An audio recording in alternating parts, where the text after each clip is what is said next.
Hey, it's Bruce Naylor, and it's time for some Q&A. And I got some great questions here. And the first one comes from Super Fifth Gear. This is in response to the last episode of Talking Microsoft, who asks, how would buying a cheap computer loaded with crapware and then removing said crapware and disabling it compare to a signature machine? Or alternatively, just reinstalling, wiping and reinstalling Windows using an OEM disk and completely eliminating the junkware that comes pre-installed. Well, the closest thing that's going to come to a signature PC is a machine you build yourself. So let's talk just briefly. These are being sold in the Microsoft Store. Now, these are select models from certain manufacturers that meet certain criteria that Microsoft works with these manufacturers. In fact, according to Microsoft, they've got a full-time team of people that work every day with these companies and go through these machines that they're submitting as signature PCs with a fine-tooth comb.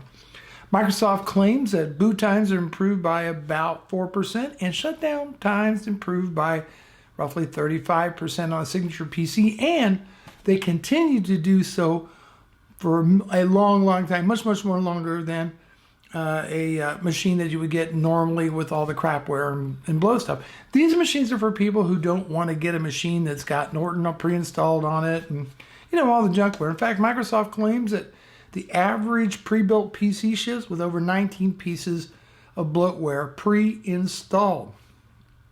That's the market. The best alternative, build your own computer.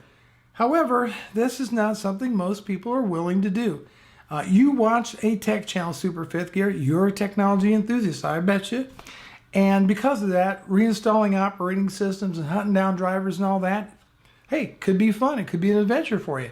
But for the average consumer, it's no fun at all. Matter of fact, most people that buy a pre-built PC don't even bother to upgrade the operating system. Some of them don't even install any apps on them.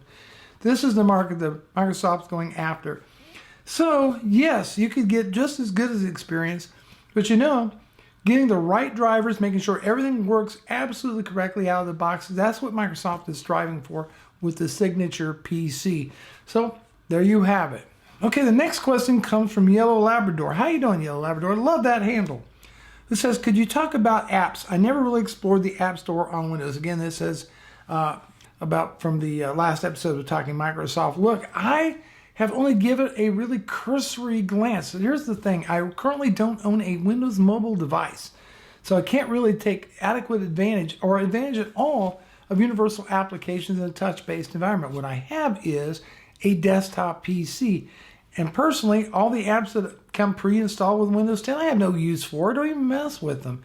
And most of the applications, why do I need universal applications on a Windows PC desktop? The fact of the matter is, I wish Microsoft would give us the option during installation of Windows 10 not even to install any universal applications whatsoever. But they have, there it is. As far as the quality of the apps on the App Store, I find what I do see mostly, is either okay or, again, I have absolutely no use for. I don't need a Facebook app. I don't need a Netflix app. I don't need a Weather Channel app. I have Chrome browser. I have extensions. I can do all this stuff, just by either visiting the website or getting extensions or installing an application for the desktop PC. It's really I think Microsoft really still trying to push this whole universal application thing. Maybe it'll mature and it'll all pan out. The end game is that we buy all of our applications, desktop, universal, what have you, from the Windows Store. But currently, a lot of people don't believe there's that many apps out there, or the apps that are out there aren't that good on it. So what I have seen, that would be at first blush kind of my opinion as well. But I'm sure it's going to get better. But right now, I really don't have any use for these applications. I certainly don't have any devices that take advantage of them. I want to change that and get a Surface at some point. But right now, it is what it is. Hopefully that answers your question.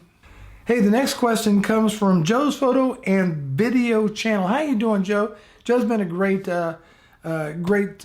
person on the community here on the channel. He does some great stuff with tutorials on photography and video and so forth. His channel will be linked down below in the description. Anyhow, Joe writes, "Hey Bruce, love the vlog. Got a question for you about your MacBook Pro. It says, I'm at the point where I want something that's powerful for daily use, but yet portable. And since I have a lot of Mac-only software, he's stuck in that Apple environment, such as he uses Final Cut. Now, because of this, he wants to know how cool the MacBook Pro runs and how warm it gets when I'm exporting a video. And most importantly, he says he does a lot of desktop recording for his tutorial. So how loud does it get apparently when it's exporting video? He's currently got a Mac Mini, but he likes the MacBook Pro, and he's got a 32-inch really high-end display to go along with it. However, if he thinks that the MacBook Pro gets too hot, he'll go the Mac Pro route, which would cost considerably more. So he wants to know my thoughts on cooling and how it works with the using Final Cut Pro every day. Well, Joe, this is my very honest take on this. I've never measured with a sound level meter just how much louder it gets. Yes, when you are doing a render job on this thing, the fans will ramp up and you will hear them. They're not extremely loud. In fact, it's quieter than my old 2010 MacBook Pro. But yeah, you can definitely hear them ramp up. However, the machine has never really gotten seriously hot for me. Now, one of the things I do is I have a Rain Design M stand, which basically serves two purposes. One, it elevates the laptop, and so that way you're not looking down at the screen, but rather looking up, more face on. And secondly, because it's aluminum, it does tend to function somewhat as a big heat sink as well. The MacBook Pro never gets ridiculously hot. Even when you're rendering 4K video, it seems to do fine. But yeah, those fans ramp up. Now, as far as a Mac Pro is concerned, we know that we got some major refreshes coming from Apple. I don't know about the Mac Pro, but I will let you in a little something. The iMac, the 5K iMac, will actually perform as well or maybe even outperform the Mac Pro when it comes to Final Cut Pro, given certain criteria. And one of those is that the iMac and your MacBook Pro can take advantage of a technology called QuickSync. In fact, in Intel's integrated graphics is a dedicated H.264 encoder that can slice through and encode video very, very quickly. And the Mac Pro, the Xeon processors, lack that capability.